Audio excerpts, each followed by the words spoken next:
আমাকে এত বছরের স্বপ্ন দেখিয়ে আপনি বিয়ে করে ফেললেন। আপনার আমাকে একটিবারের জন্য মনে পড়লো না সাফাত ভাই? 2 বছরের ভালোবাসা সব মিথ্যে ছিল। বলতে বলতেই নিহিলার চোখ থেকে টুপ করে দুফোঁটা অশ্রু গড়িয়ে পড়ল। বুকের কোথাও জানি মনে হচ্ছে কলিজাটা কেউ যেন ছিনিয়ে নিয়ে যাচ্ছে। কেমনে পারলো মানুষটা এমন করতে? কিভাবে পারলেন কবুল বলতে? বলতে বলতেই কান্নারা যেন দলা পাকিয়ে বেরিয়ে আসতে চাইল। নিহিলা আর কান্না আটকে রাখতে পারল না। ডুক করে কেঁদে উঠে মেঝেতে বসে পড়ল। রাহেনা বেগম মেয়ের এমন পাগলামি দেখে দৌড়ে এসে মেয়েকে জড়িয়ে ধরতেই নিহিলা মাকে জড়িয়ে ধরে সাফাতের দিকে আঙ্গুল তাক করল। মা, সাফাত ভাই আমার বিশ্বাস ভেঙেছে। উনি তো এতটাও খারাপ না। মা, আমার সাথেই কেন এমন হয় বলতে পারো? আমার কাছের মানুষরাই কেন আমার জীবন থেকে হারিয়ে যায়? আমি কি এতটাই অভাগা? নিহিলার কথা শুনে সাফাত মাথা তুলে তাকালো। অপরাধ বোধে তাকে ঘিরে ধরেছে। মেয়েটার কান্না সে সহ্য করতে কেন পারছে না? সে তো ভালোবাসেনি, শুধুই নাটক করেছিল। তবু আজ কেন এত খারাপ লাগছে? নিহিলার দিকে বেশিক্ষণ তাকিয়ে থাকতে পারল না সে। মাথা নিচু করে ফেলল। রাহেনা বেগমের মেয়ের এমন আচরণ দেখে নিজের চোখ গড়িয়ে পানি পড়তে লাগলো। ড্রয়িং রুমে সবাই নিশ্চুপ হয়ে নিহিলার দিকেই তাকিয়ে রইল। হাসি খুশি নিহিলার এমন পাগলামি কেউই বিশ্বাস করে উঠতে পারছে না। নিহিলাকে নিয়ে রাহেনা বেগম রুমে চলে যেতেই ড্রয়িং রুমে থাকা ঘরের প্রতিটা সদস্যের দৃষ্টি দরজায় দাঁড়িয়ে থাকা সদ্য নবদম্পতির দিকে পড়ল। সোফাতে আমান শেখ বাড়ির কর্তা মাথায় হাত দিয়ে বসেছিল। এতক্ষণ থম মেরেই ছিলেন। এইবার উঠে এসে নতুন দম্পতি তথা তার ছেলের দিকে এগিয়ে এলেন। আমি নিজেকে যথাসম্ভব শান্ত রাখতে চাচ্ছি, কিন্তু পারছি না। শান্তভাবেই বলছি, বেরিয়ে যা তুই। এই ঘরে তোর আর জায়গা হবে না। বাবা, এমন করতে পারো না বাবা। আমান শেখ ছেলের সামনে বরাবর এসেই তার গালে সজোরে থাপ্পড় বসিয়ে দিল। সাফাত গালে হাত দিয়ে বাবার দিকে তাকিয়ে রইল। কিভাবে পারলি তুই এটা করতে? আমার ছেলে হিসেবে পরিচয় দিতেও লজ্জা করবে। এই শিক্ষা দিলাম তোকে, এত কষ্ট করে মানুষ করার ফল এটাই দিলি? বলতে বলতে তিনি কেঁপে উঠলেন। বোঝাই যাচ্ছে রাগ সংবরণ করার চেষ্টায় আছেন, কিন্তু পারছেন না। নববধূ আমান শেখের কথার ধরন দেখে কেঁপে উঠল। সে অপরাধী দৃষ্টিতে তার স্বামী নামক ব্যক্তিটির দিকে একবার তাকিয়ে চোখ নামিয়ে নিল। সাফাত দমে গেল না। বাবাকে বোঝানোর জন্য এগিয়ে আসতেই আমান শেখ 2 কদম পিছিয়ে গেল। খবরদার, তোর ওই মুখে আমাকে বাবা ডাকবি না, বেরিয়ে যা। সাফাত আবার কিছু বলতে নেবে তখনই আমান শেখ টেবিল থেকে ছুরি হাতে নিয়ে তেড়ে এলো। আর একবার কিছু বলবি তো আমি শেষ হব। এই বাড়ির দরজা আজ থেকে তোর জন্য বন্ধ। আর এই মেয়েটা নিহিলার কথা তোর একবারও মনে পড়লো না? কথা রাখতে না পারলে স্বপ্ন কেন দেখিয়েছিলি? আমার সামনে থেকে বেরিয়ে যা। আমার কথা চিন্তা করে ওকে বের করিও না। বিয়ে করে এসছে, হোক না আর একজন, তবুও বিয়ের মতো একটা পবিত্র বন্ধনে আবদ্ধ হয়ে তো ওরা বাড়িতে এসছে। এভাবে মুখ ফিরিয়ে নিও না। বিশ্বাসঘাতক ওরা হতে পারে, কিন্তু আমরা নই। বড় বাবা, আবার এই কথাটা রেখো। বলেই নিহিলা সিঁড়ি বেয়ে কয়েক ধাপ এগিয়ে গেল। সবাই তাকাতেই দেখল নিহিলা সিঁড়ির কাছেই দাঁড়িয়ে আছে। নিহিমা? আমান শেখ নিহিলার দিকে এগিয়ে গেল। নিহিলার মাথায় পরম আদরে হাত বুলিয়ে দিল। যদি পারিস এই বাবাটাকে মাফ করে দিস। ছোটবেলা থেকে তুই আমার চোখের মণি, কিন্তু দেখ, সবচেয়ে প্রিয় মেয়ে হয়েও তোরই আমি কষ্ট থেকে আগলে রাখতে পারিনি। দেখবি তুই অনেক সুখী হবি মা। আর কোনো অসৎ মানুষের ছায়া যেন তোর জীবনে না পড়ে। শেষ কথাটা আমান শেখ নিজের ছেলেকেই ইঙ্গিত করে বলল। নিহিলা চোখ মুছে মলিন হাসল। তাই যেন হয়। বলেই আবারও সিঁড়ি বেয়ে উঠে গেল। রুমে গিয়েই নিহিলা দরজা বন্ধ করার আওয়াজ সবার কানে ভেসে এলো, কিন্তু আমান শেখের আদেশে কেউ এগিয়ে গেল না। মেয়েটা একটু একা থাকুক, নিজের কষ্টগুলো কমাক। আমান শেখ সাফাত আর মিলির দিকে এগিয়ে এলো।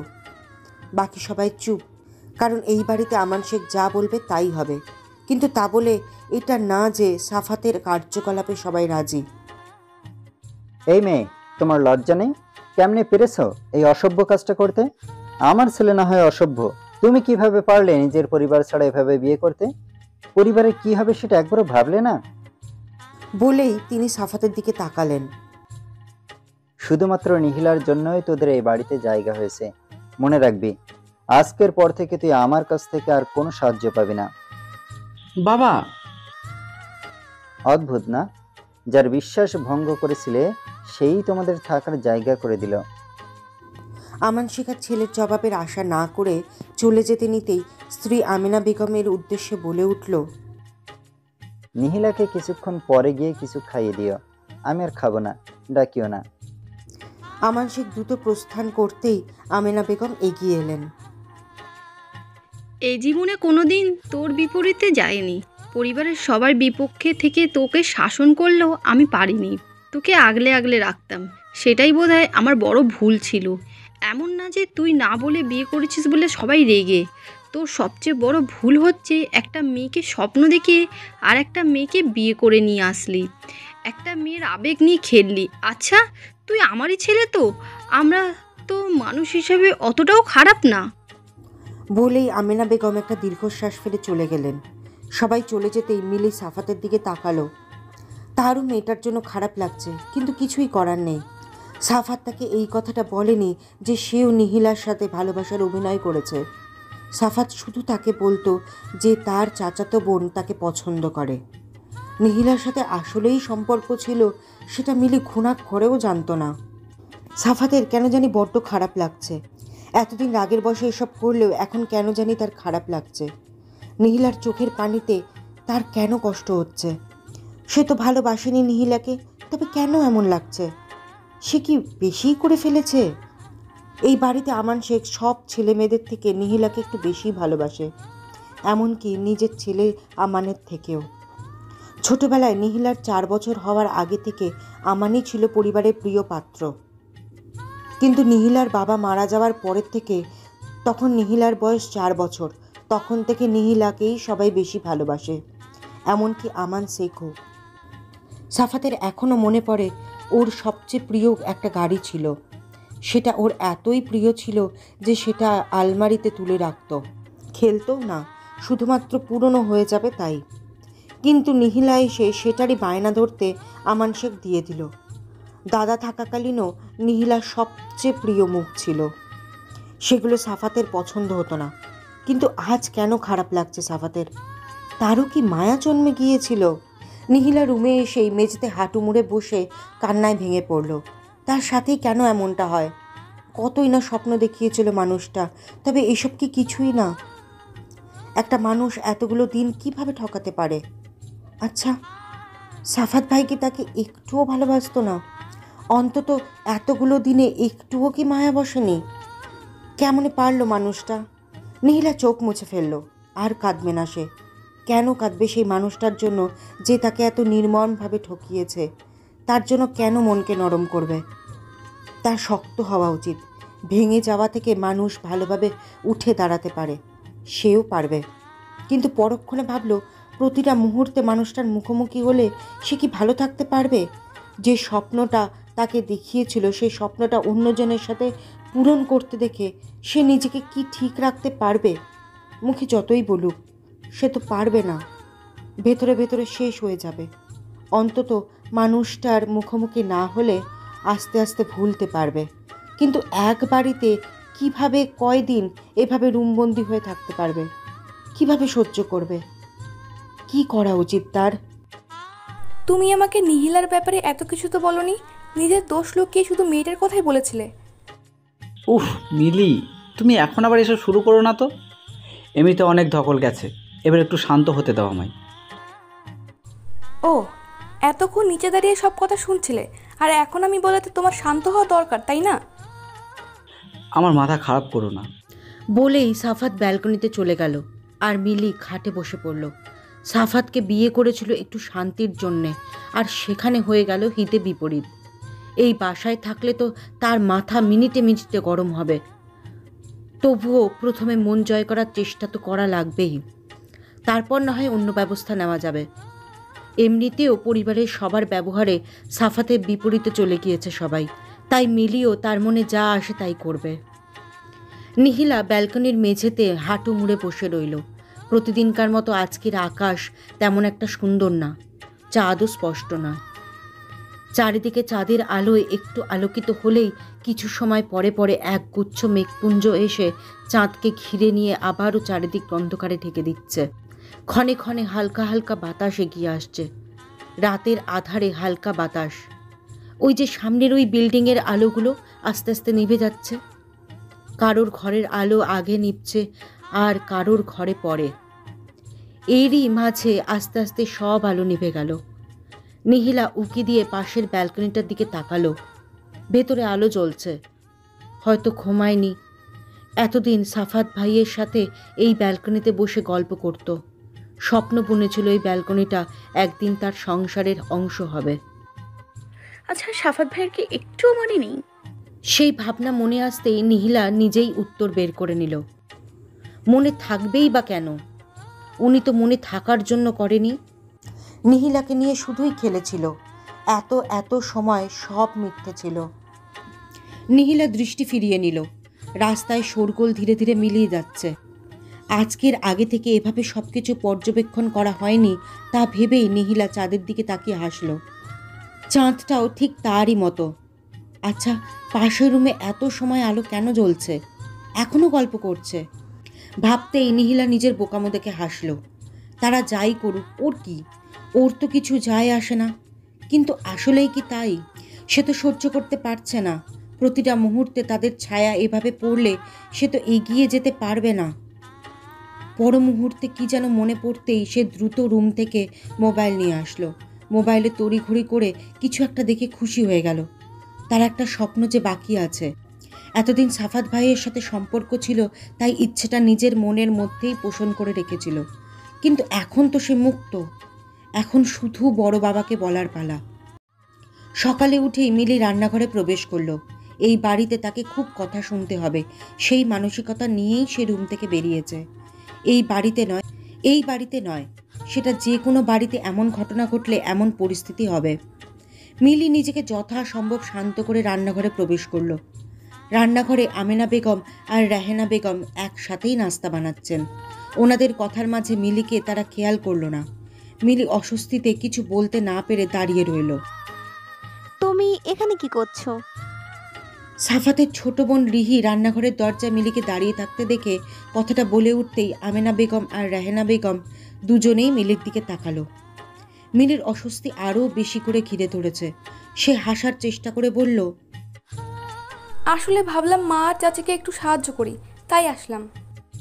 রিহি মিলির কথার জবাব দেবে তার আগেই আমেনা বেগম মিলির উদ্দেশ্যে থমথমে গলায় বলে উঠল, এত ভালো বউ আবার অভিনয় করতে হবে না। নিজের পরিবারের কথাও ভাবলে না। সেই মেয়ে কেমন বউ হবে সেটা ভালোভাবে বুঝতে পারছি। শাশুড়ির কথায় মিলি চুপসে গেল। মিলির মুখের দিকে তাকিয়ে আমেনা বেগম নিজেকে শান্ত করলেন। এসেছো যখন তোমাদের নাস্তাগুলো নিয়ে যাও। কিছুক্ষণের মধ্যে সাফাতের বাবা নাস্তা করতে আসবেন। উনি নাস্তা শেষ করে অনেকক্ষণ পত্রিকা পড়বেন। ততক্ষণ তোমরা উপোস থাকতে পারবে না। ওনার সামনে পড়ার দরকার নেই। একেবারে নাস্তা নিয়ে রুমে চলে যাও। উনি বের হয়ে গেলেই রুম থেকে বের হয়েও। বলেই রেহেনা বেগমের দিকে তাকিয়ে বলে উঠল, রেহেনা, ওকে নাস্তার প্লেটগুলো দিয়ে দে। সাফাতের বাবা চলে আসবে। জি আব্বা। বলেই রেহেনা বেগম নাস্তার দুটো প্লেট মিলির হাতে ধরিয়ে দিতেই মিলি প্লেটগুলোর দিকে তাকালো। তার আত্মসম্মানে লাগছে কথাগুলো, কিন্তু কিছুই করার নেই। কাজ যখন করেছে ফল ভোগ করতেই হবে। সে তো প্রস্তুতি নিয়েই এসেছিল। তবুও এত খারাপ লাগছে কেন? কি হলো? দাঁড়িয়ে না থেকে দ্রুত রুমে যাও। সাফাতের বাবা চলে আসলে কথা আরও শুনবে। আরও কথা শোনার ইচ্ছে হলে দাঁড়িয়ে থাকো, আমার সমস্যা নেই। বলেই আমেনা বেগম কাজে লেগে পড়ল। মিলি প্লেটগুলো নিয়ে উপরে রুমে আসার আগে আরেকটা রুম চোখে পড়ল। যখন ওপরে এসেছে তখনও এই রুমের দরজা বন্ধ ছিল। আর এখনও বোধহয় এটাই নিহিলা মেয়েটার রুম। রুমে প্লেটগুলো নিয়ে ঢোকার আগে মিলি নিজেকে প্রস্তুত করে নিল। সে রুমে ঢুকেই বসে পড়ল। সাফাত সবে মাত্র ওয়াশরুম থেকে বেরিয়ে মুখ মুছছিল। মিলিকে ওভাবে বসে পড়তে দেখে ভ্রু কুঁচকে তাকালো।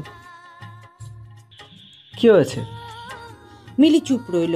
তার চুপ থাকাতে সাফাত এগিয়ে এলো। মিলি, কি হয়েছে? নিচে কেউ কি বলেছে তোমাকে?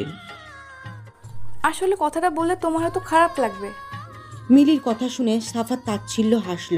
খারাপ লাগা আর সে, আর কিছু খারাপ লাগার বাকি আছে নাকি সেটাই ভাবল সে। বলো। আমি রান্নাঘরে গিয়েছিলাম তোমার মাকে কিছু সাহায্য করবে বলে, কিন্তু উনি আর তোমার ওই চাচি আমাকে অপমান করে বের করে দিয়েছে। এই প্লেটগুলো এমনভাবে দিয়েছে মনে হচ্ছে কোনো মানুষকে দেয়নি, এগুলো পশুর জন্যই দেওয়া। মিলির কথা শুনে সাফাত বেরিয়ে যেতে গেলে মিলি পথ আটকে দিল। এখন তুমি গিয়ে কিছু বললে আবারও কথা উঠবে, আর কয়দিন সময় নাও। আমান শেখ চা শেষ করেই নিহিলা এসেছে কিনা জিজ্ঞেস করে আজ ওপরে চলে গেল। এই প্রথম তিনি চা শেষ করে পত্রিকা না পড়েই চলে গিয়েছে। ওনাকে ওপরে নিহিলার রুমের দিকে যেতে দেখে আমেনা বেগম ছোট যা রাহেনা বেগমের দিকে তাকালো। উনি তো নিহিলা রিহির রুমে কোনো দিন যায়নি। নিহিলা আর রিহি বসেই ছিল। মূলত রিহি নিহিলাকে এটা ওটা বলে হাসাচ্ছে। ওদের সামনে ভিডিওতে কেউ একজনও চেষ্টা করছে নিহিলার মন ভালো করতে। নিহিলাও ওদের কথায় সায় জানাচ্ছে। তখনই রুমের বাইরে থেকে দরজায় টোকা পড়ল। নিহিলা আর রিহি অপরের দিকে তাকালো। তাদের রুমে আসলে কেউ তো টোকা দেয় না, কিন্তু পরবর্তীতে আসবো? কথাটি শুনতেই তারা দুজনেই দাঁড়িয়ে পড়ল। বড় বাবা, তাও বা এই রুমে কেমনে সম্ভব সেটাই ভাবছে তারা। রিহিলাও অবাকের চরম পর্যায়ে। নিহিলা ভেতরে আসতে সম্মতি দিতেই আমান শেখ ভেতরে এসে খাটের একপাশে বসল। নিহিলাকে বসতে বললেও সে দাঁড়িয়েই রইল। তারা একে অপরের দিকে বারবার তাকাচ্ছে। আমান শেখ আবারও বসতে ইশারা করতেই ওরা বসে পড়ল। তিনি দুই মেয়ের মাথায় হাত বুলিয়ে দিল। দেখতে দেখতে কত বড় হয়ে গেল আমার পরি দুটো, ভাবতেই পারছি না। নিহিলা রিহি দুজনেই আজকে অবাকের পরে অবাক হচ্ছে। তারা চোখ তুলে বটগাছ নামক ছায়াটির দিকে তাকালো। ওনার চোখ দেখেই নিহিলা বুঝতে পারল ওনাকে অপরাধবোধে ঘিরে ধরেছে। তিনি যে এ মেয়ে দুটোকে কত ভালোবাসে তা ওনার চোখ দেখলেই যে কেউ বলে দিতে পারবে। কিন্তু ছোটবেলা থেকেই ব্যবসার দিকে মন দিতে গিয়ে একটা দূরত্ব সৃষ্টি হয়েছে, তাই বাধার কারণে দেওয়াল তৈরি হয়েছে।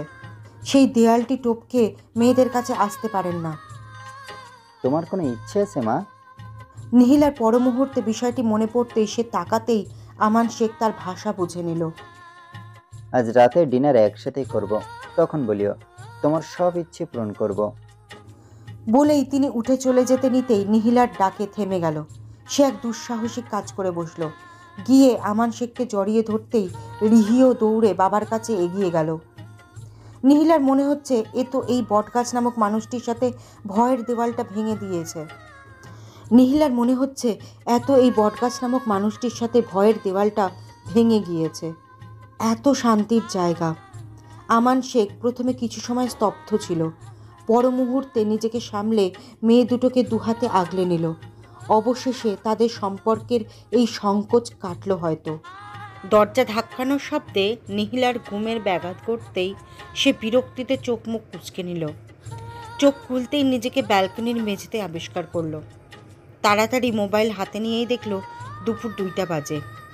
সকালে বড় বাবা বের হতেই সে ব্যালকনিতে নিজের ফুল গাছগুলোর পাশে এসে বসেছিল। আজ নতুন 2টা গোলাপ ফুটেছে, একটা কাঠগোলাপের কলি এসেছে। পাশেই নয়নতারাগুলো ঝাঁকে ঝাঁকে ফুটে আছে। গোলাপ গাছটা তাকে সাফাত ভাইই দিয়েছিল, ভেবেছিল ভালোবেসেই দিয়েছে হয়তো। তাই নিখিলা আজ অনেকগুলো দিন ধরে যত্ন করে যাচ্ছিল। এতগুলো দিন পরে আজ ফুল ফুটল। তবুও নিজের মনকে ভোলাবার জন্যে দেওয়ালে মাথা ঠেলিয়ে ফুলগুলো ছুঁয়ে ছুঁয়ে স্মৃতি স্মরণ করতে করতে কখন যে চোখটা রেগে এসেছে বুঝতে পারেনি। দ্বিতীয়বার দরজা ধাক্কানোর শব্দে নিহিলা নিজেকে পরিপাটি করে রুমে এগিয়ে আসলো। দরজা খুলতেই মাকে দেখে নিহিলা ফিরে গেল। আসো মা। কই ছিলিস? দিন দুপুরে দরজা বন্ধ করে আছিস কেন? ওই একটু ঘুমিয়েছিলাম। বলেই নিহিলা আলমারির দিকে এগিয়ে গেল। তুই তো এই সময়ে কোনো দিনও ঘুমাস না। রাহেনা বেগম সন্দেহসূচক চাউনি নিয়ে কথাটা জিজ্ঞেস করতেই নিজেই পর মুহূর্তে কী যেন একটা ভেবে খাটের দিকে এগিয়ে গেল। মায়ের কথা শুনে নিহিলা নিজেও ভাবল, তার তো এই সময় ঘুমানোর অভ্যেস কোনো কালেই ছিল না। দুপুর সময় বাড়ির সবাই রেস্ট করলেও সে শুধু ঘুরঘুর করত। তার ধারণা অনুযায়ী ঘুম হচ্ছে শুধুই রাতের জন্য, দিনের বেলা কিসের ঘুম? অথচ আজ নিজেই এমন সময় ঘুমালো। এখন তো প্রায় যায় মা, একটু হয়তো রান্নায় ব্যস্ত থাকো তাই জানো এখন ঘুমটাও অনেক ভারী হয়ে গেছে। এই যে তুমি এতবার ডাকলে শুনতেই পেলাম না। রাহেনা বেগম মেয়ের দিকে তাকালো। তার ছোট্ট বাচ্চা মেয়েটাও কথা লুকাতে শিখে গেছে। সে যাতে আর কোনো প্রশ্ন না করে তাই কি সুন্দর করে কথা ঘোরাচ্ছে। অথচ তিনি জানেন নিহিলা অনেক নরম স্বভাবের মেয়ে। ছোটবেলা থেকে কিছু না হতেই কেঁদে কেটে পুরো বাড়ি মাথায় তুলতো। স্কুলে সামান্য কেউ বকা দিলেও সহ্য করতে পারতো না।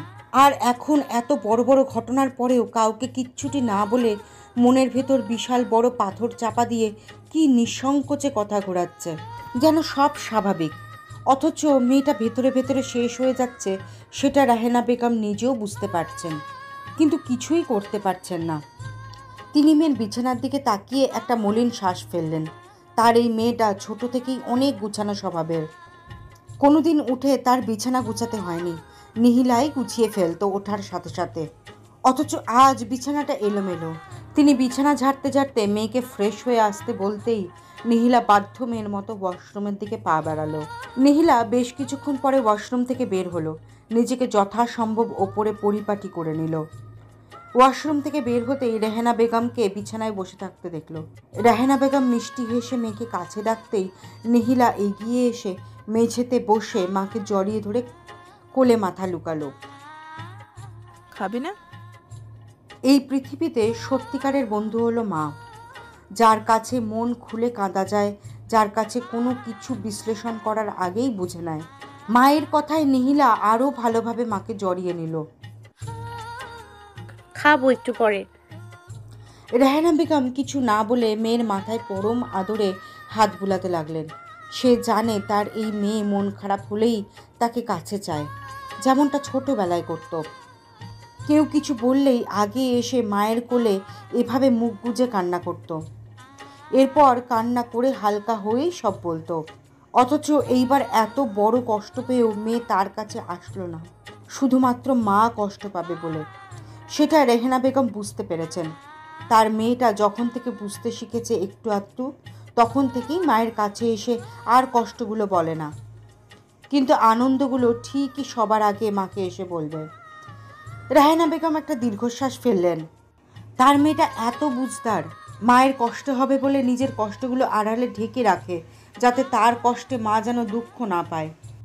নিহিলার চোখ বেয়ে অশ্রু নির্গত হলো। কাঁদবে না করেও তার কান্না চলে আসে। সে বুঝতে পারল এই বাসাতে তার আর থাকা হবে না। এই বাড়িতে থাকলে প্রতি পদে পদে তার অতীতের স্মৃতিগুলো হানা দেবে, যেটা সে সহ্য করতে পারবে না, যেটার ফলে নিজের জীবনকে সে গুছিয়ে তুলতে পারবে না। রেহেনা বেগম মেয়ের চোখের পানি দেখে মেয়ের মুখ তুলে পানিটুকু মুছিয়ে দিলেন। কাঁদে না মা, নিজেকে এমনভাবে তৈরি করবি যাতে কেউ সহজে কাঁদতে না পারে। এইটার মাধ্যমে মনে কর আল্লাহ তোর জন্য ভালো কিছু রেখেছে, শুকরিয়া আদায় কর। এই ভেবে যে এমন বদছায়া থেকে আল্লাহ তোরে আগে আগে সরিয়ে দিয়ে সতর্ক করে দিয়েছে। যেটা হয়েছে ভালোর জন্য হয়েছে। মাঝে মাঝে হোঁচট খাওয়া ভালো, জানি অনেক কষ্টকর, কিন্তু এই হোঁচট খেয়েই মানুষ ভালোভাবে বাঁচতে পারে। যেমনটা এই ঘটনার পরে তুইও মানুষ চিনতে শিখেছিস।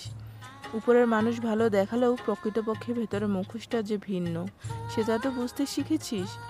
জীবনে চলতে গেলে এমন হাজারো কিছু হবে, কিছু কিছু স্মৃতি মাথা থেকে সরিয়ে দেওয়া উচিত, না হয় জীবনে চলা কঠিন।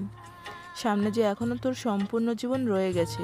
আমি জানি আমার মেয়ে সব ভুলে জীবনকে গুছিয়ে নিয়ে সামনে এগিয়ে যেতে পারবে।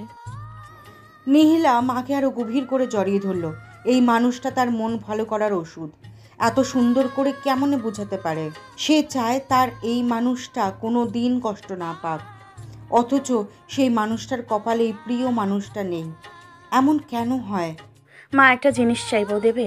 আমি যদি তোমার থেকে দূরে গিয়ে থাকতে চাই, দেবে? কি বলছিস মানে? বলতে বলতেই থেমে গেল। কিছু একটা বুঝতে পেরে তার চেহারা মলিন হয়ে গেল। তিনি নিহিলার দিকে তাকাতেই তার কান্নারত চোখ দেখে কিছু বলতে নিতেই নিহিলা থামিয়ে দিল। প্লিজ মা, আজকে বড় বাবাকে এই কথাটা বলবো। জানি তোমার অনেক কষ্ট হবে, এখানে আমি আমার স্বার্থ চাচ্ছি, কিন্তু দেখো আমি এই বাড়িতে থাকলে তুমিও ভালো থাকবে না, আমি ভালো থাকলে তুমিও ভালো থাকবে। আমার সাথে তুমিও অতপ্রতভাবে জড়িয়ে আছো। না, এটা হতে পারে না। দরকার হলে তোর বড় বাবাকে বলে তোকে নিয়ে আমি অনেক দূরে অন্য বাড়িতে উঠবো, তবুও তোকে আমি ছাড়বো না।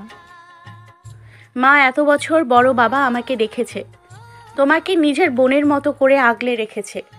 উনি তো আমাদের পর ভাবেনি। তবে তুমি যদি অন্য জায়গায় চলে যাও, ওনারাই বেশি কষ্ট পাবেন। তাহলে হোস্টেলে? হোস্টেলে থাকলে যে কোনো সময় এই বাড়িতে আমার আসতেই হবে, কিন্তু আমি কয়েকটা বছর একেবারে সব ভুলে নতুনভাবে শুরু করব।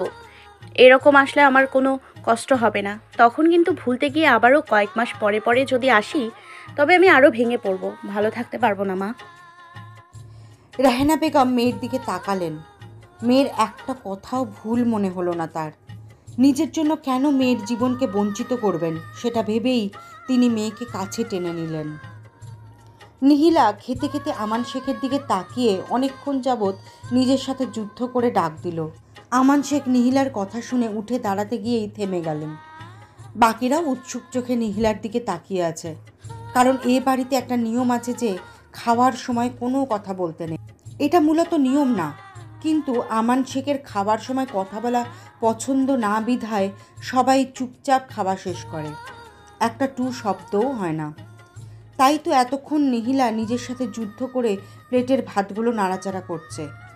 আর নিহিলা জানে তার কথাটা বলতে হলে এখানেই বলতে হবে সাহস সঞ্চয় করে, কারণ আমান শেখ খাওয়ার পরপরই রুমে চলে যান। হ্যাঁ বলো। নিহিলা নিজেকে যথাসম্ভব শান্ত করার চেষ্টা করলো। কিছু বলতে চাইছো? নির্দ্বিধায় বলে ফেলো। বড় বাবা, আমি যদি এমন কিছু চাই যেটা তোমাদের পছন্দ না, সেটা কি মেনে নিবা? নিহিলার কথায় আমান শেখ হাসলো। এতক্ষণ গম্ভীর করে কথা বলছি, তাই বলার সাহস পাচ্ছ না তো? এইবার বলো দেখি। আমি বাইরে গিয়ে পড়তে চাই। নিহিলের কথায় বাকিরা স্তব্ধ হয়ে রইলেও আমান শেখ বেশ স্বাভাবিক আছেন। মনে হচ্ছে তিনি আগে থেকেই জানতেন নিহিলা এমন কোনো সিদ্ধান্ত নেবে। কোথায়? তুমি কি পারবে? বাকিরা আমান শেখের দিকে অবিশ্বাস্য নজরে তাকালো। তারা বিশ্বাস করতে পারছে না যে নিহিলা বলল আর আমান শেখ স্বাভাবিকভাবে রাজিও হয়ে যাচ্ছেন। আমি স্কলারশিপ পেলেই যাব, আর আমার মনে হচ্ছে আমি পাবো। এতে খরচও অনেক বেঁচে যাবে, আর আমি পারবই বাবা। খরচের কথা চিন্তা করিও না, আমি আছি তো। তুমি আমান শেখের অংশ হয়ে এমন কথা মানায় না।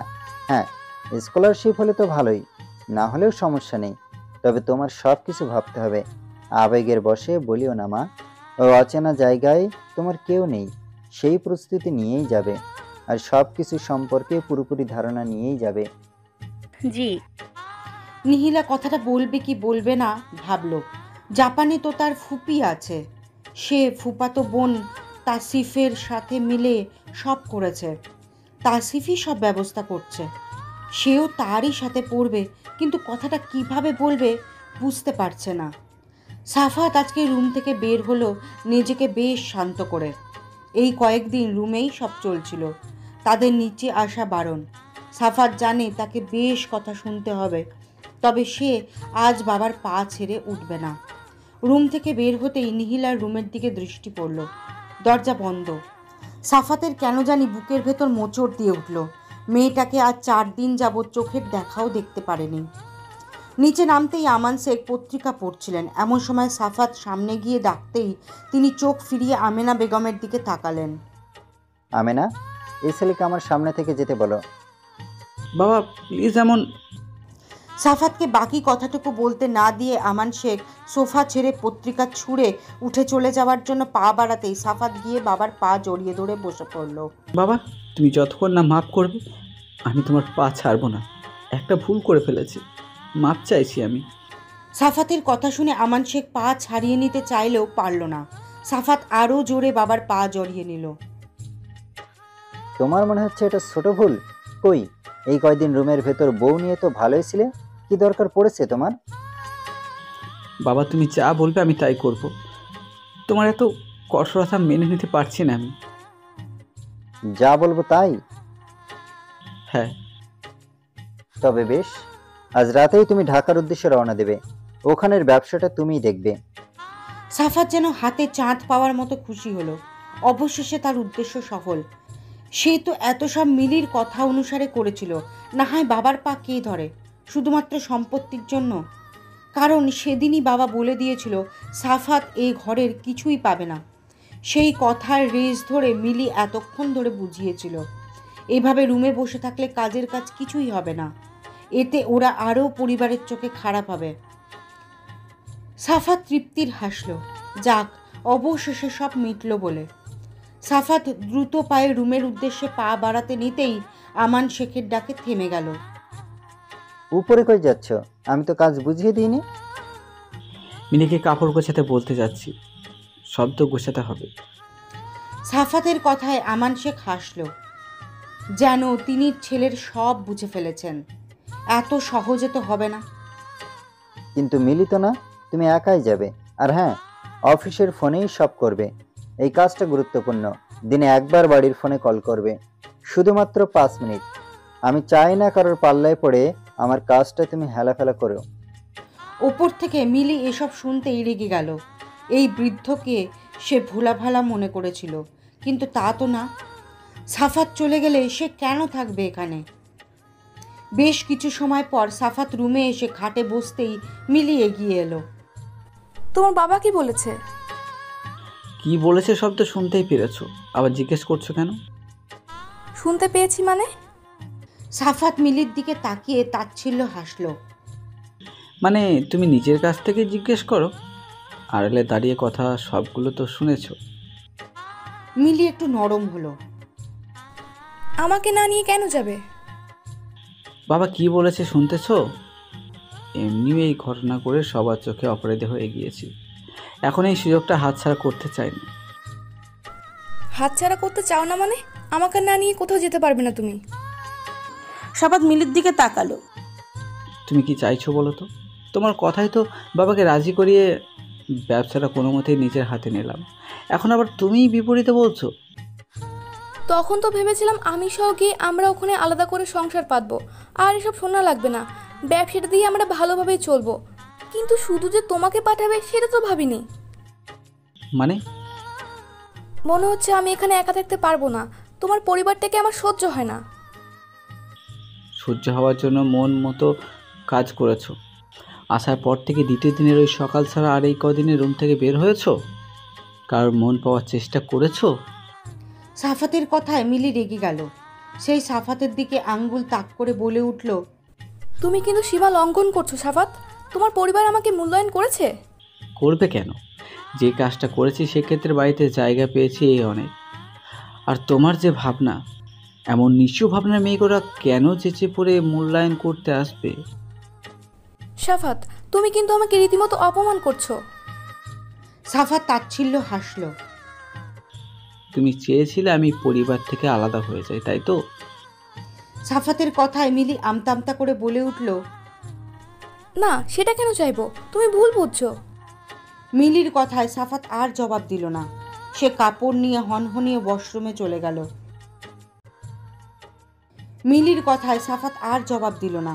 সে কাপড় নিয়ে হনহনিয়ে ওয়াশরুমে চলে গেল। সে যেন বিয়ের আগের মিলি আর এই মিলির সাথে মেলাতে পারছে না। মিলি নিজের পরিবার ছেড়ে এসেও কোনো মন খারাপ বা অনুশোচনা নেই। সাফাতের তখন ভালোবাসার উপরে আর কিছু মাথায় আসেনি বিধায় তার মনে হয়েছিল মিলি যেটা করছে ঠিক করছে। এমন পালিয়ে বিয়ে তবুও নিজেকে মানিয়ে নেওয়ার চেষ্টা না করে আলাদা সংসার পাতার ভাবনা নিয়ে এসেছে, তাও বা বিয়ের 4 দিনের মাথায়। এখনও সপ্তাহ পেরোয়নি। সাফাতে নিজেকে নিজের অসহায় লাগলো। নিহিলার সাথে অন্যায়টা না করলেও পারত। সে কি মানুষ চিনতে বড়সড় ভুল করে ফেলল? নিজের ভবিষ্যৎ নিজেই কি শেষ করলো? কি হবে পরবর্তীতে? এর মধ্যে 3 দিন কেটে গেল। নিহিলা রুম থেকে কোনো কাজ ছাড়া বের হয়নি। আজ বের হয়েছে। শুনেছে সাফাত ঢাকায় যাবে আজ। 1 মাস পরে ফিরে আসবে। সেদিন সে যদি কাজটা ভালোভাবে মনোযোগ দিয়ে করতে পারে তবেই বড় বাবা তার প্রতি সিদ্ধান্ত নেবেন। নিহিলা রুম থেকে বের হয়ে সিঁড়ির কাছে আসতেই দেখল সাফাত উপরে উঠছে। নিহিলা সাফাত ওঠা পর্যন্ত দাঁড়িয়ে রইল। সাফাতের দৃষ্টি আজ অনেক দিন পরে নিহিলার দিকে। নিহিলা দ্রুত পদে নেমে যেতে নিতেই সাফাত হাত ধরে ফেলল। নিহিলা হাতের দিকে একবার তাকিয়ে রাগী চোখে সাফাতকে শাসালো। হাত ছাড়ুন সাফাত ভাই। নিহিলার এমন ক্রোধপূর্ণ কথায় সাফাত সাথে সাথে হাত ছেড়ে দিল। নিহিলাকে কেমন আগোছালো লাগছে, অথচ এই মেয়েটাই বাড়িতে ছোটবেলা থেকে গোছানো স্বভাবের, সব সময় বাড়ি মাতিয়ে রাখতো, অথচ এই প্রথম বাড়িতে এত নির্জীব লাগছে। সাফাতের অপরাধ বোধ জেগে উঠল। তার জন্যই কি সব কিছু এলোমেলো হয়ে গিয়েছে? কেমন আছিস তুই? ভালোই আছি। আমাকে কি ক্ষমা করা চাই না নিহু? সাফাতের কণ্ঠ অসহায় শোনালো। তার এমন কণ্ঠে নিহিলা শক্ত থাকতে পারছে না। ভেতরে ভেতরে কোথাও জানি রক্তক্ষরণ হচ্ছে। আর আমার নাম নিহু নয়, নিহিলা। আর কিছু মনেই রাখিনি, ক্ষমার প্রশ্নই আসে না। বলেই সে নিচে নেমে গেল। সাফাত ওখানেই ঠায় দাঁড়িয়ে রইল। এ মেয়েটিকে দেখে তার এমন কেন লাগছে? মনে হচ্ছে সে হীরা চিনতে ভুল করে ফেলেছে। সে যদি এই দিন এমন হবে জানতো তবে কোনো দিন মিলির রাখা ফাঁদে পা দিত না। তবে সে কি নিহিলার সাথে অন্যায়ের ফল পাচ্ছে? সাফাত বেরিয়ে যাওয়ার সময় মিলি তার নিজের মতো করে মোবাইল চালাচ্ছিল। একবার ফিরেও তাকালো না। মিলির এমন ভাব দেখে সাফাতও আর আদিক্ষেতা করে ডাকলো না। সে কাপড় ব্যাগ নিয়ে নিজের মতো করে রুম থেকে বেরিয়ে গেল। মিলি সাফাতের এমন অবজ্ঞা আচরণ দেখে রেগে গেল। সে বসা থেকে উঠে দাঁড়িয়ে খাটের মাঝে মোবাইলটা ছুঁড়ে মারল। সাফাত তাকে একবারও বলল না। সে ভেবেছিল যাওয়ার শেষ সময় মিলির এমন ব্যবহার পেয়ে সাফাত অনুশোচনায় ভুগে তার কাছে এসে মাফ চাইবে। মিলি যা বলবে সাফাত তা করবে। তবুও মিলি যেন ক্ষমা করে দেয় সেটাই বলবে। তারপর মিলি ক্ষমার পরিবর্তে শর্ত দেবে যে এই কাজে যেভাবেই হোক মিলিকে যেন নিয়ে যায়। তারপর সাফাত আমান শেখের কাছে গিয়ে বাবার বিরুদ্ধে গিয়ে অনেক জোরাজুরি করে মিলিকে শহর নিয়ে যাবে। কিন্তু কিছুই হলো না। সাফাত উল্টে তার রাগও ভাঙানোর চেষ্টা করলো না। মিলির এখন নিজেকে নিজেরই বোকা মনে হচ্ছে। কেন সকালে রাগের মাথায় ওইসব বলে দিতে গেল? সকালে যদি ওইভাবে এসব না বলতো তাহলে এখন পরিস্থিতিটা এমন হতো না। মিলির এখন কান্না পাচ্ছে। সে এখানে একা কিভাবে থাকবে?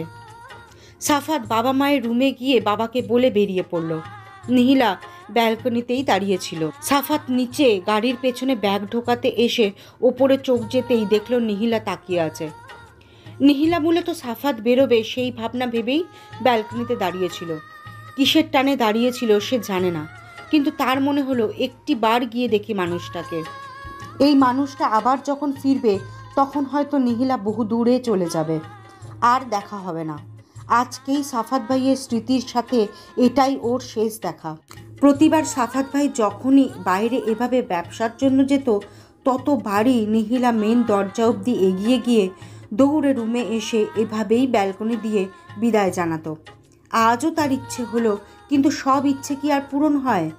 সাফাত নিহিলার দিকে তাকিয়ে হাসার চেষ্টা করলো, অথচ এখন তার স্ত্রী এভাবে তাকে বিদায় দেওয়ার কথা ছিল, কিন্তু সে করল না তা।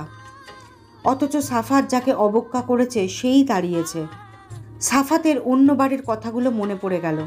প্রতিবার এভাবেই নিহিলা ব্যালকনিতে দাঁড়িয়ে হাসি মুখ করে বলতো, নিজের খেয়াল রাখবেন সাফাত ভাই, আমার জন্য আসার সময় কিছু নিয়ে আসবেন, খালি হাতে ঢুকতে দিব না। এতদিন অপেক্ষার ফল হিসেবে নিশ্চয়ই কোনো উপহার আনবেন, খাবার ঠিক মতো খাবেন। সাফাত হাসল। এখন সব অতীত। মেয়েটা আর এভাবে কোনো দিন বলবে না। কেন নিজের দোষে এমন রত্নকে হারিয়ে ফেলল? অথচ এই বিয়ে দিয়েই তার চেয়ে মুক্তি পেতে চেয়েছিল সাফাত। তবে বিয়ে করেও কেন শান্তি পাচ্ছে না? কেন মেয়েটার মায়া ভুলতে পারছে না সে? সাফাত নিজের ভাবনা দেখেই তাচ্ছিল্য হাসল। সে ভাবনা থেকে বেরিয়ে ওপরে আবারও তাকাতেই দেখল নিহিলা নেই। সে রুমের ভেতর চলে গিয়েছে। সাফাতের খারাপ লাগলো। এই প্রথম মেয়েটি এত চুপ ছিল। এমনভাবে তো নিহিলাকে মানায় না। মন থেকে একটা চিৎকার ভেসে এলো, যেন সাফাতকে বলছে, এসব কিছুর জন্য তুই নিজেই দায়ী সাফাত। একটা হাসি খুশি চাঞ্চল মেয়েকে কেমন নির্জীব বানিয়ে দিয়েছিস। এর ফল উপরওয়ালা তোর দেবে। কথাটা ভাবনাতে আসতেই তার নিজেকে নিজে আফসোসে ঘিরে ধরল, নিজের প্রতি ঘৃণা জন্মাতে শুরু করলো। এতটা খারাপ কিভাবে হলো সে? সাফাত গাড়ি ছেড়ে দিতেই নিহিলা রুম থেকে বেরিয়ে এলো। সাফাতের গাড়িটা যতক্ষণ মিলিয়ে যায়নি ততক্ষণ তাকিয়ে রইল। আগের বারের কথাটা বারবার মনে পড়ছে। কেন এমন হলো? কেন এমন লাগছে তার? জীবনের একটা পর্যায়ে এসে ভালোভাবে উপলব্ধি করা যায় কারোর প্রতি অতিরিক্ত আশা রাখা উচিত না। যে মানুষটা যত বেশি আশা রাখে সে মানুষটা তত বেশি কষ্ট পায়। বেশিরভাগ মানুষ সব থেকে বেশি আশাহত হয় তার প্রিয় মানুষটার কাছ থেকে, কারণ সবাই প্রিয় মানুষটার ওপরই বেশি আশা রাখে। মনে মনে তারা যা ভেবে রাখে তার বিপরীতটাই পেয়ে থাকে, এতে কষ্টও বেশি পায়। প্রিয় মানুষটার ওপর আশা রাখা দোষের কিছু না, আশা রাখা স্বাভাবিক, কিন্তু অতিরিক্ত আশা রাখা দোষের, যেমনটা নিহিলার বেলায় হয়েছে। সে সাফাতের ওপর অতিরিক্ত আশা রেখে ফেলেছিল, যার ফলে বিপরীতটাই হয়ে কষ্ট পাচ্ছে। সূর্যের তীক্ষ্ণ রশ্মি চোখে পড়তে নিহিলা চোখ মুখ কুঁচকে নিল। বিরক্তিতে চক্রান্ত শব্দ করে কপাল কুঁচকে তাকাতেই দেখল কেউ একজন জানলার পর্দা সরিয়ে দিয়েছে। নিহিলা রিহি ভেবে বিরক্তিসূচক চেহারা করে ফেলল। রিহির বাচ্চা, পর্দা লাগা। বলেই সে পাশ ফিরে লেপ টেনে আবারও চোখ বন্ধ করে ঘুমানোর চেষ্টা করলো। ঘুম আসবে না জেনেও আবার ঘুমানোর ভান ধরছিস কেন? মায়ের কথা শুনে নিহিলা চোখ মুখ কিচে উঠে বসলো। সে এতক্ষণ ভেবেছিল রিহি তার সাথে মজা করছে, তাই রেগে কথাটা বলেছিল। তাহলে ভাঙালেন কেন মা? রাহেনা বেগম মেয়ের কথা শুনে মেয়ের কাছে এগিয়ে কপালে হাত ছুঁল। কি হয়েছে মা? সেটা তুইও বলতে পারবি, তুই তো এত বেলা অবধি কোনোদিন উঠিসনি। এখনো কিসের বেলা? বলতে বলতে নিহিলা ঘড়ির দিকে চোখ পড়তেই নিজেও বোকা বনে গেল। এত বেলা অবধি ঘুমালাম। রাহেনা বেগম মেয়ের কাছে এগিয়ে এলেন। রাতে ঘুমাসনি তাই না? নিহিলা মায়ের কথায় তাড়াহুড়ো করে বিছানা থেকে নেমে কাপড় নেওয়ার জন্য ছুটল। কি যে বলো না মা, রাতে ঘুমাবো না কেন? রাহেনা বেগম মেয়েকে আর ঘাটালেন না। তিনি জানেন মেয়ে তার কথা ঘোরাচ্ছে, কিন্তু এই কথাটা লম্বা করতে তারও ইচ্ছে হলো না, তাই আর কিছু জিজ্ঞেস করলেন না। তার মাঝে মাঝে খারাপ লাগে, বুকটা খালি খালি লাগে নিহিলার জন্য। তার কি মেয়ে কি হয়ে গিয়েছে সেটা ভেবেই খারাপ লাগাটা কাজ করে। তার মেয়ের দিকে ধ্যান দেওয়া উচিত ছিল। নিজেকে ব্যর্থ মা হিসেবে মনে হচ্ছে। আফসোস বোধে ঘিরে ধরেছে। আগে যদি মেয়েটার খবরাখবর নিত তবে আজ পরিস্থিতিটা এত বাজে হতো না। সময় চলে যায় নিজস্ব গতিতে। যেটাই হোক না কেন সময় কারোর জন্য থেমে থাকে না, নিজের মতোই বহমান। নিহিলার যাওয়ার সব কিছু ঠিকঠাক, দেখতে দেখতে যাওয়ার সময়টাও ঘনিয়ে এসেছে। এই তো আজকের রাতটাই তার শেষ রাত। শেষ রাত বলতে আজকেই সাফাত ভাইয়ের সব কিছুর শেষ। বোধহয় পরের বার যখন আসবে তখন এই স্মৃতিটা নিয়ে নিজের ওপরেই হাসাহাসি করবে নিহিলা। দিনগুলো খুব তাড়াতাড়িই যেন চলে গিয়েছে। সাফাতের অনুপস্থিতিতে নিহিলা যাওয়ার আগের দিনগুলো নিজের বাড়িতে ভালোভাবেই কাটাতে পারল। কিন্তু আসলেই কি ভালোভাবে কাটিয়েছে? রাত হলেই সব তিক্ত স্মৃতি হানা দেয়। এই কদিন ঘুমটাও পরিপূর্ণ হয়নি। যে নিহিলা সকাল হতেই ঘুম থেকে জেগে উঠত, সে নিহিলা এখন বেলা পর্যন্ত শুয়ে থাকে। গোছানো স্বভাবটা যেন হুট করে পাল্টে গিয়েছে, সব কিছু এলোমেলো হয়ে গিয়েছে। রাত হলেই রুমের স্মৃতি থেকে পেরোতে ব্যালকনিতে গেলে আরও বেশি কান্না পায়। গভীর রাত নেমে এসেছে, চারিদিকে ঘুটঘুটে অন্ধকার। নিহিলার চোখে আজ ঘুম নেই। এতদিনও ঘুমাতে পেরেছিল তা না, কিন্তু আজকেরটা ভিন্ন। এতদিন রাতের শেষ ভাগে হলেও ঘুমিয়েছিল, কিন্তু আজকে রাত পেরিয়ে যেতেও ঘুম যেন চোখে ধরা দিচ্ছে না। চোখের পানি বাদ মানছে না। কেন এত চোখের পানি আসছে সে বুঝতে পারছে না। সে তো কিছু মনে করছে না, তবে কেন এত খারাপ লাগছে? নিহিলাও আর চোখের পানি মুছল না। সে আজ কাঁদবে, খুব করে কাঁদবে। ব্যালকনিতে গিয়ে প্রিয় দোলনাটাতে হেলান দিয়ে বসে আছে। আস্তে আস্তে ভোর হতে শুরু করেছে, কিন্তু নিহিলার হেলদোল নেই। চোখের পানি শুকিয়ে গিয়েছে, বোধহয় চোখও ক্লান্ত। নিহিলা হাসল। আজকেই শেষ। সাফাত ভাইয়ের স্মৃতি এখানে আজকেই শেষবারের মতো মনে করলো। নিহিলা দূরের ওই হালকা আলোর আকাশটার দিকে দৃষ্টি দিল। এক দৃষ্টিতে তাকিয়ে থাকার কারণে দৃষ্টি ঝাপসা হয়ে আসছে, তবুও সে ফেরালো না। সে আপন মনেই বিড়বিড়িয়ে উঠল, সাফাত ভাই, কেন করলেন এমন? খুব কি ক্ষতি হয়েছে তো? যদি আপনি আমাকে সত্যিকারের ভালোবাসতেন, একটু মনেও পড়ে না আমাকে? শেষের কথাটা বলে সে নিজেই নিজের বোকামো দেখে হাসলো। কেন মনে করবে নিহিলাকে? উনি তো ভালোই আছে হয়তো। ভালো থাকার জন্যই তো নিহিলাকে ছেড়েছে। ভালো তো থাকতেই হবে। পরে মুহূর্তে আবারও ডুকরে কেঁদে উঠল নিহিলা। আমার সুন্দর জীবনটাতে কেন এত বিশ্রী একটা অতীত দিয়ে গেলেন সাফাত ভাই? নিজের মানুষ ভেবেছিলাম আপনাকে। আপনার জন্য পরিবারটাকে ছেড়ে যেতে হচ্ছে। চাইলেও ঘৃণা আনতে পারছি না, তবুও মনে প্রাণে দোয়া করি যেটার জন্য আমাকে ছেড়েছেন সেটা যেন পূরণ হয়। আপনি যেন আমার মতো ধোঁকা না খান। একজন শুভাকাঙ্ক্ষী হিসেবে এটাই চাই। দোয়া করি আপনি যেন সুখে থাকুন। শুধু মাঝখানে পড়ে আমাদের সুন্দর সম্পর্কটা হারিয়ে যাবে। নিহিলা কাঁদতে কাঁদতে হিচকি উঠে গেল, তবুও সে থামল না।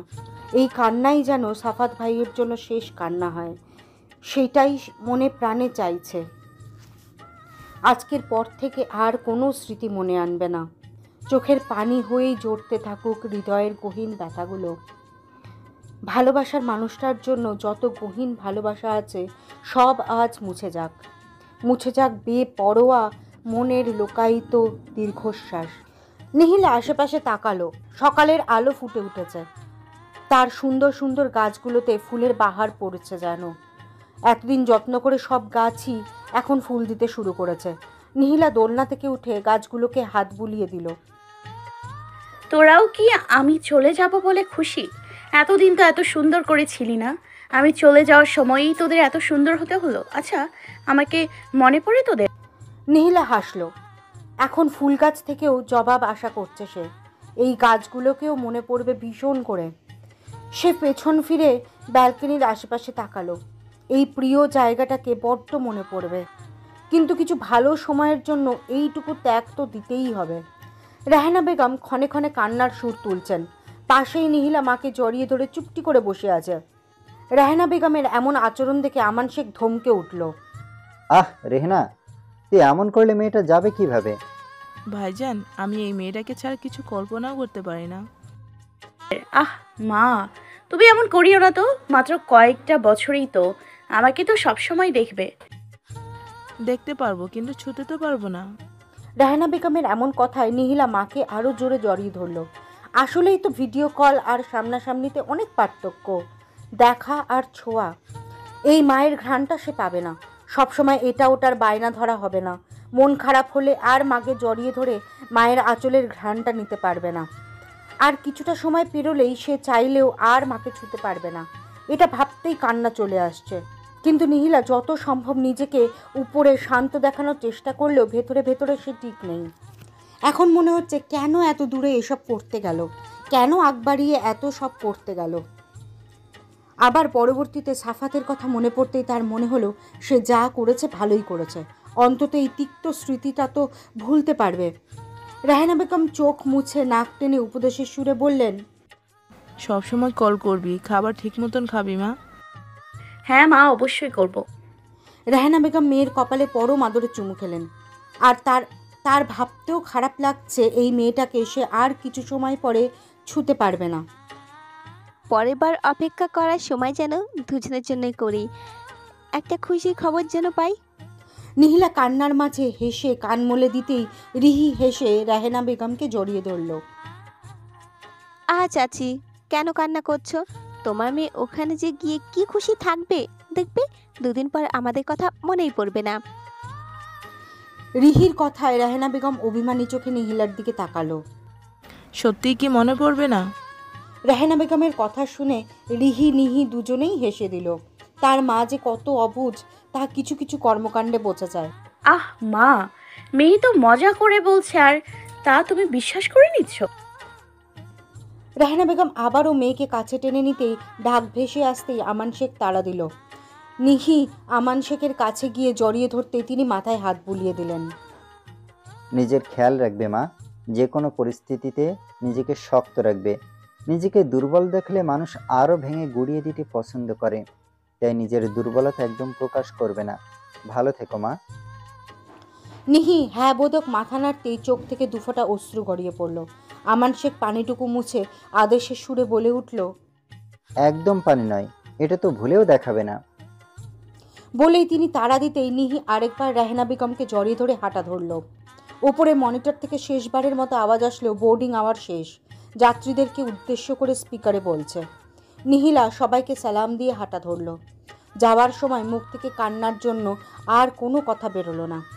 এতক্ষণ ওপরে শক্ত দেখালেও এখন আর পারছে না। কান্নারা যেন গলার মাঝে আটকে আসছে। নিহিলা হাঁটতে হাঁটতেই পেছন ফিরে অস্বচ্ছ কাঁচের দরজা দিয়ে মাকে দেখল। রেহেনা বেগম ঝাপসা চোখে নিহিলাকে হাত নাড়িয়ে বিদায় জানাচ্ছে। তাকে রিহি জড়িয়ে ধরে আছে। কাঁচ দিয়ে ঝাপসা দৃশ্যটুকু নিজের মনের কুঠুরির মাঝে আবদ্ধ করে নিল নিহিলা। যতটুকু পরিবারকে দেখা গেল, নিহিলা বারবার পেছন ফিরে তাকিয়ে রইল। শেষবার তাকাতেই দেখল আমান শেখ পেছনে ফিরে গিয়েছেন। নিহিলার মনে হলো বড় বাবা কাঁদছে, কিন্তু তিনি কেন কাঁদবেন? তার কথাটা বিশ্বাস করতে ইচ্ছে হলো না। এরপর চোখ মুছে পা বাড়ালো নতুন জীবনের সন্ধানে। প্লেনটা বিশাল ঝাঁকুনি দিয়ে ওড়া শুরু করলো। প্লেন যত উপরে উঠছে, নিহিলার মনে তত বিষণ্ণতা নেমে আসছে। এই তো পরিবারটাকে ছেড়ে যাচ্ছে, এখন চাইলেও আর মায়ের কাছে ছুটে যেতে পারবে না। তার এখন ইচ্ছে করছে মাকে জড়িয়ে ধরতে, যাতে একটু ভয়টা কমে, কিন্তু তা তো আর সম্ভব না।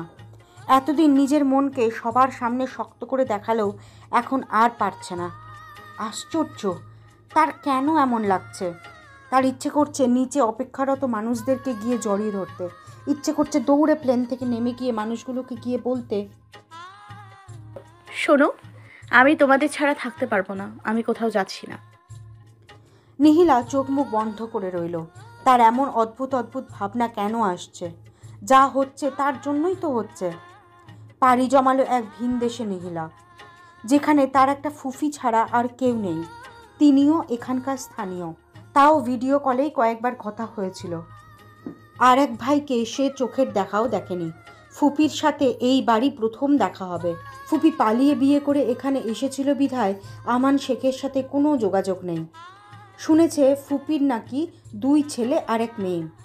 তার কাজিনদের সাথেও তেমন ভাব নেই, শুধু আরিন ছাড়া। প্রথমটা নিহিলার 4 বছরের বড়, ভুলক্রমেও ছবি দেখেনি নিহিলা। আর পরের 2 জন যমজ, তারা নিহিলারই একই বয়স। এদের মধ্যে শুধু মেয়েটা মানে আরিনের সাথে কয়েকবার ভিডিও কলে কথা হয়েছিল বিধায় একটু স্বস্তি বোধ হচ্ছে, তাও অল্প সময়। যখন দেশের বাইরে আসবে বলেছে তখন থেকেই একটু আলাপ হয়েছে অরিনের সাথে, যার ফলে একটু ভাব আছে, কিন্তু কল আর সামনাসামনি অনেক তফাৎ। নিহিলা ভাবতে বসে গেল, সে কি আদৌ এনাদের সাথে নিজেকে মানিয়ে নিতে পারবে, মিশতে পারবে? আমান শেখ তার বোনের নামও সেই বাড়িতে শুনতে চায় না, তাই আগ বাড়িয়ে বলতে পারল না যে তার ফুপির সাথেই সে থাকবে। নিহিলা প্লেনের জানলা দিয়ে উকি দিল, কিচ্ছু দেখা যাচ্ছে না। মায়ের জন্য বড্ড মন পুড়ছে। রিহি, বড় বাবা, চাচি, এই মানুষগুলোকে আর দেখবে আরও কতদিন পরে। সে কি আদৌ পারবে এমন অচেনা একটা জায়গায় নিজেকে মানিয়ে নিতে? কিভাবে থাকবে? আওয়াজ আর ঝাঁকুনি অনুভব হতেই চোখ খুলতেই দেখতে পেল প্লেন ল্যান্ড করছে। নিহিলা নিজেকে যথাসম্ভব শান্ত করে নিল। একে একে সবাই নামতেই সেও সবার দেখাদেখি নেমে পড়ল। জাপান, স্বপ্নের দেশ তার। এই প্রথমবারের মতো দেশটার মাটিতে পা পড়ল তার। মনের ভেতরে ভেতরে উৎফুল্ল হচ্ছে, কিন্তু পরক্ষণেই চারিদিকে তাকিয়ে খুশিটা কেটে গিয়ে মনে ভয় বাসা বাঁধতে শুরু করলো। সবাই নেমেই এক একজন এক এক দিকে ছড়িয়ে পড়ল। সবাই যার যার আত্মীয় স্বজনের সাথে চলে যেতেই নিহিলা দাঁড়িয়ে রইল। তার মাথায় এলো ফুপি নিতে আসবে। সে আশেপাশে তাকিয়ে এত এত অচেনা মানুষের ভিড়ে নিজেকে আরও গুটিয়ে নিল। আচ্ছা, এখন যদি তার ফুপি তাকে নিতে না আসে, তবে তবে সে কী করবে? সম্পূর্ণ একটা অচেনা দেশ। পরক্ষণেই নিহিলা নিজেকে শান্ত করল। এমন অলক্ষণে কথা সে কেন মাথায় আনছে? তিনি অবশ্যই আসবেন, তিনি অবশ্যই নিতে আসবেন। নিহিলা নিজেকে শান্ত করে আরও এগিয়ে গেল। বাইরে প্রায় মানুষ যাত্রীদের উদ্দেশ্যে যার যার আত্মীয় স্বজনদের নাম নিয়ে দাঁড়িয়ে আছে। অনেকে আশার মানুষগুলোকে দেখে হাত নেড়ে হাসি মুখে এগিয়ে যাচ্ছে। এসবের ভিড়ে নিহিলার নিজের জন্য কাউকে চোখে পড়ল না। আস্তে আস্তে জায়গাটা খালি হয়ে যাচ্ছে। তার মনে মনে ভয় বাসা বাঁধতে শুরু করেছে। যদি সত্যি সত্যি কেউ না নিতে আসে তবে? নিহিলা নিজেকে শান্ত করে একটু এগিয়ে গিয়ে বসে রইল। তার ভীষণ রকম কান্না পাচ্ছে। বেশ কিছুক্ষণ পর নিহিলার সামনে একজোড়া পা এসে থামতেই সে ওপরে চোখ না তুলেই নিজের ব্যাগটা আরও জোরালোভাবে জড়িয়ে ধরল। এখন ইনি যদি তাকে নিরুপায় ভেবে কিডন্যাপ করে ফেলে, এটা অস্বাভাবিক কিছু না? নিহিলা, এম আই রাইট? হাই, আমি আহান। সম্পর্কে তোমার দুষ্টু কাজিন হব, মানে অরিনের যমজ। ছেলেটির ভাঙা ভাঙা কথা শুনে নিহিলা একটু স্বস্তি বোধ করলো। যাক, সে প্রাণ ফিরে পেল। চলো গাড়িতে ওঠা যাক। বলেই সে গাড়িতে উঠতে গিয়ে থেমে গেল। আচ্ছা, তুমি কাঁদছিলে কেন? নিহিলা কি বলবে ভেবে পেল না। নিহিলার কোনো জবাব না পেয়ে আহান হাসল। আসবো না ভেবেছিলে, রাইট? আহানের কথা শুনে নিহিলা এদিক ওদিক তাকিয়ে কি কথা বলবে ভাবার মাঝেই আহান হুট করে মুখভঙ্গি পাল্টে নিহিলার একটু কাছে এগিয়ে আসলো। ধরো, যদি এখন আমি তোমাকে বাসায় না নিয়ে গিয়ে অন্য কোথাও নিয়ে চলে যাই? আহানের কথা শুনেই নিহিলা মাথা তুলে তাকালো। আহানের মুখভঙ্গি মুহূর্তের মধ্যে যেন পাল্টে গেল। নিহিলা ভয় পেল। তার ভয়ার্ত চেহারা দেখে আহান হুট করেই জোরে হেসে দিল। মজা করছিলাম। আমি অন্যদের সাথে করলেও তোমার সাথে করব না। যদিও তুমিও খুব সুন্দরী, বাট আমার আম্মাজান তোমাকে বিশ্বাস করে আনতে পাঠিয়েছে, সেই মজাটা তো রাখতেই হবে। আর তাছাড়া তুমি তো এখানকার নাও, বাঙালি, সো এত বাড়াবাড়ি করব না। নিহিলা আহানের দিকে তাকালো। ছেলেটাকে তেমন একটা সুবিধের মনে হচ্ছে না। ছেলেটা কি আসলেই এত খারাপ? নিহি, তুমি সিরিয়াসলি নিয়েছো? আচ্ছা যাক, উঠে পড়ো গাড়িতে। তোমাকে দিয়ে এসে আমি বেরোবো, আমার কাজ আছে। গাড়ি এসে থামলো এক সুন্দর বাড়ির সামনে। কি সুন্দর বাড়ি! এমন উন্নত দেশে একটা বাঙালি পরিবারের এমন সুন্দর বাড়ি। পরক্ষণে নিহিলার মনে আসলো বেশ অনেক বছর ধরে ওনারা এখানে। বোধহয় সেই অনুসারে এমন দেশে এমন একটি বাড়ি অস্বাভাবিক কিছু না। নিহিলা শুনেছে ফুপার তেমন কেউ ছিল না, কিন্তু বাবার দেওয়া সম্পত্তি ছিল কিছু। ফুপিকে বিয়ে করে যখন বড় বাবারা ফুপিকে মেনে নেননি, তখন ফুপি ভেঙে পড়েছিল। ঠিক তখনই তার ফুপা দেশের সম্পত্তি সব বিক্রি করে দিয়ে এখানে চলে এসে সুখের সংসার করেছিল। এসব কিছু নিহিলাকে তার মা রেহানা বেগমই বলেছিলেন। তার মা আর বড় মা লুকিয়ে তার ফুপির সাথে যোগাযোগ রেখেছে। এসব কিছু আজ থেকে অনেক বছর আগেকার কথা। এত বছরে এমন কয়েকটা বাড়ি করা স্বাভাবিক। নিহিলা নিজেই নিজের উত্তর বের করে ফেলল। নিহিলার এত সব ভাবনার মাঝে আহান নিহিলার ব্যাগগুলো নামিয়ে দিল। তুমি বাসায় যাও, আমার কাজ আছে। এসে অনেক আড্ডা হবে। বাই নিহিলা। বলেই আহান গাড়ি ফিরিয়ে চলে গেল। নিহিলা আহানের গাড়িটির দিকে তাকিয়ে ভাবল, একটু ভদ্রতা দেখিয়ে ব্যাগগুলো নিয়েও দিল না। এখানে কি সবাই এমন? কই, নিহিলারা তো এমন নয়। তবে ছেলেটার মানুষের সাথে মেশার ক্ষমতা আছে বলতে হবে। নিহিলা একটা দীর্ঘশ্বাস ফেলে ব্যাগগুলো কোনো মতে টেনে টেনে দরজার সামনে উপস্থিত করল। দরজা খুলে দিল এক সুন্দরী মধ্যবয়স্ক মহিলা। নিহিলা শুরুতেই চিনে নিল। বেশ কয়েকবার মায়েদের সাথে ভিডিও কলে কথা বলার সময় নিহিলা দেখেছে এনাকে। তিনি দরজা খুলেই নিহিলাকে টেনে নিল। আসসালামু আলাইকুম। নিহিলা নিজেকে গুটিয়ে নিল। এখন ভীষণ অস্বস্তি হচ্ছে। ওয়ালাইকুম আসসালাম। মা, আসো আসো। বলতে বলতে তিনি নিহিলাকে জড়িয়ে ধরলেন। আমার বিশ্বাস হচ্ছে না এখনো। শেষ পর্যন্ত কত বছর পরে নিজের পরিবারের কাউকে কাছে পেলাম। কত বড় হয়ে গেছো, অথচ এত বছর পরে কাছে পেলাম। তুমি আমার ভাইয়ের অস্তিত্ব, মা। একদমই ভাইয়ের মতো হয়েছো। কি মায়াবী। কেমন আছো? নিহিলা হাসার চেষ্টা করলো। তার ফুপির মতো এমন একজন কাছের মানুষের কাছ থেকে তুমি সম্বন্ধটা ভালো লাগছে না। এই তো আলহামদুলিল্লাহ ভালো আছি ফুপি। আমাকে আপনি তুই সম্বোধন করতে পারেন। আচ্ছা, ভাইজান কেমন আছেন? রিনা আহমেদ মলিন কণ্ঠে জিজ্ঞেস করলেন। নিহিলা তাকালো। সে বুঝতে পারল মানুষটি অনেক গভীর থেকে কথাটা বলেছে। এই তো ভালো আছেন। দেখেছিস আমি কি পাগল? তোকে এখানে দাঁড়িয়ে রেখেই কথা বলছি।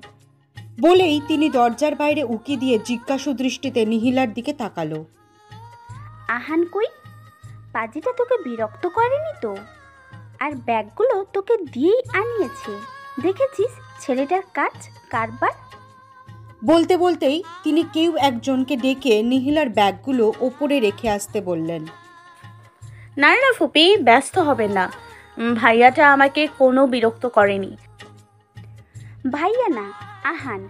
তুই, রিহি, অরিন একই বয়সের। হয়তো ওখানে থাকলে আজকে তোদের মধ্যে অনেক সুন্দর একটা সম্পর্ক থাকতো। বলেই রিনা আহমেদ এক দীর্ঘশ্বাস ফেললেন। আচ্ছা, অনেক ক্লান্ত তুই, যা গিয়ে ফ্রেশ হয়ে নে মা। তারপর আমি খাবার দিয়ে আসবো, এরপর ঘুমিয়ে নিস। না না ফুপি, আমি ফ্রেশ হয়ে ঘুমাবো। এর আগে তোমার মোবাইলটা একটু দিবা? মা বড় বাবাকে একটা খবর দেয়া লাগবে। আচ্ছা। বলেই তিনি নিহিলাকে রুমে নিয়ে চলে গেলেন। ঘুম ভাঙল জানলার কাছে কেউ একজনের পর্দা সরানোতে। নিহিলা চোখ মুখ কুঁচকে আবারও শুতে নিতেই রিনা আহমেদ ডাক দিলেন। রুম অন্ধকার করে এতক্ষণ ঘুমালে চলবে? সেই সকালে এসেছিস, এখন দিন শেষ হয়ে যাচ্ছে। উপোস থেকে এতক্ষণ ঘুমিয়ে আছিস, ক্ষুধা লাগেনি? উঠে পড়, কিছু খেয়ে দরকার হলে আবার শু। নিহিলার এক মুহূর্তের জন্য মনে হলো সে তার বাড়িতে ছিল। ফুপির কণ্ঠস্বর শুনে ধারণা ভাঙল। তার মনে হয়েছে সে বাড়িতে ঘুমিয়েছিল আর মা এসে পর্দা সরিয়ে দিচ্ছে। তার মনটা নিমেষেই খারাপ হয়ে গেল। নিহিলা? রিনা আহমেদের ডাকে নিহিলার ধ্যান মগ্ন হলো। সে তাকাতেই তিনি হেসে এগিয়ে এসে নিহিলার মাথায় পরম আদরে হাত বুলিয়ে দিলেন। পরিবারের কথা মনে পড়ছে? নিহিলা চুপ রইল। আমি তো আছি এখানে, একদম নিজের মতো করে থাকবি। বাড়িতে নিজের মায়ের কাছে যা আবদার করতিস, এখানেও আমার কাছে তাই করবি। মনে করবি আমি তোর আরেকটা মা। নিহিলা হ্যাঁ বোধক মাথা নাড়াতেই রিনা আহমেদ তাড়া দিলেন। উঠে পড়, নিচে সবাই খেতে বসেছে, অপেক্ষা করছে, আয়। বলেই নিহিলাকে চোখ মুখ ধুতে বলে রিনা আহমেদ নিচে চলে গেলেন। নিহিলার বেশ কিছু সময় চোখে মুখে পানি দিয়ে রুম থেকে বেরিয়ে আসলো। সিঁড়ি দিয়ে নিচে নামতে নামতে টেবিলের দিকে তাকিয়ে অস্বস্তি হলো। সবাই খাবার সামনে নিয়ে বসে আছে। অরিন নিহিলাকে দেখে টেবিল ছেড়ে দৌড়ে এগিয়ে এলো। আরে নিহিলা, কেমন আছো? তুমি তো ছবির থেকেও বাস্তবে আরো মায়াবী। আলহামদুলিল্লাহ ভালো আছি। তুমিও সুন্দর, একদম পুতুলের মতো। এটা তোমার সাথে মানায়। আচ্ছা, তোমাকে একটু জড়িয়ে ধরি। নিহিলা আগেই আগ বাড়িয়ে অরিনকে জড়িয়ে নিল। নিহিলা ভাবল ছোট কাল থেকে এই দেশে থেকেও কি সুন্দর করে তারা বাংলা ভাষায় কথা বলছে। ফুপি হয়তো ভালোভাবেই ভাষার শিক্ষাটা দিয়েছে। সকালে আহানের কথা বলা দেখে মনে মনে ধারণা এসেছিল যে হয়তো সেই মায়ের কাছ থেকে শিখেছে, কিন্তু এখন দেখা যাচ্ছে অরিনও পারে। রিনা আহমেদ তাড়া দিতেই তারা টেবিলের দিকে এগিয়ে গেল। টেবিলে আহান আর মধ্যবয়স্ক এক পুরুষ বসে রয়েছেন। ইনি হয়তো তার ফুপির স্বামী, মানে ফুপা। নিহিলা এগিয়ে গিয়ে মানুষটিকে সালাম দিল। এই তো বসে পড়ো মা। অবশেষে রিনা নিজের পরিবারের কাউকে দেখে চোখের তৃষ্ণা মেটালো বলে। কেমন আছো মা? বাসার সবাই কেমন আছে? এই তো আঙ্কেল, আলহামদুলিল্লাহ সবাই। বসে পড়ো। তিনি নিহিলাকে চেয়ারের দিকে ইশারা করলেন। রিনা আহমেদ নিহিলার প্লেটে খাবার দিতে দিতে বলে উঠল, আমার ছোট ছেলেকে তো দেখেছিস, সকালে আনতে গিয়েছিল। পাজিটা তোরে ব্যাগ বহন করতে দিয়েছিল। এই যে আহান। নিহিলা তাকাতেই আহানের সাথে চোখাচোখি হতেই আহান হাসল। হ্যালো ভাইয়া। ওহ আচ্ছা। শফিক আহমেদ আহানের দিকে তাকালো। তোর মা যা বলে সে সত্যি। অতিথিকে কিভাবে আপ্যায়ন করা লাগে জানিস না? সকালে ব্যাগটা নিজে এনে দিলে কি হতো? ওহ বাবা, নিহিলার তো কোনো সমস্যা হয়নি। ও বললে আমি ঠিকই এনে দিতাম। বলেই আহান নিহিলার দিকে তাকালো। কি নিহিলা, তোমার সমস্যা হয়েছে? না না, আমার সমস্যা হবে কেন বলেই নিহিলা খাবারের দিকে হাত বাড়ালো। আমার পরিবারের পরিচয় করিয়ে দিলাম, যদিও আনাপ নেই কিন্তু ও থাকলেও গম্ভীর। ও এদের সাথে যায় না, অফিসের কাজে অন্য জায়গায় গিয়েছে। এইবার পুরো পরিবারকে চিনে নিচ্ছিস, কোনো সংকোচ করবি না, যা লাগে বলবি। রিনা আহমেদের কথায় নিহিলা হ্যাঁ সূচক মাথা নাড়ল। হ্যাঁ মা, মনে করো আজকে থেকে এইবারের আরেকজন সদস্য তুমিও। যা লাগবে বিনা সংকোচে বলবে, অস্বস্তি আনবে না। আরিন আর তুমি একই ভার্সিটিতে পড়বে, আশা করি সমস্যা হবে না। জি আঙ্কেল। তোমার পরিবারের সাথে কথা হয়েছে? জি। শফিক আহমেদ নিহিলার জবাব পেয়ে অরিনের দিকে তাকালো। তুমি বা হান বিকালে গিয়ে নীলিহাকে কিছু কেনাকাটা করে দিয়ে আসিও। কয়েকদিনের ভেতরে ক্লাস শুরু হবে, আপাতত কয়েকদিন ঘুরে দেখো। অরিন হ্যাঁ বোধক মাথা নাড়তেই শফিক আহমেদ হেসে নিহিলার দিকে তাকালো। আচ্ছা খেয়ে নাও।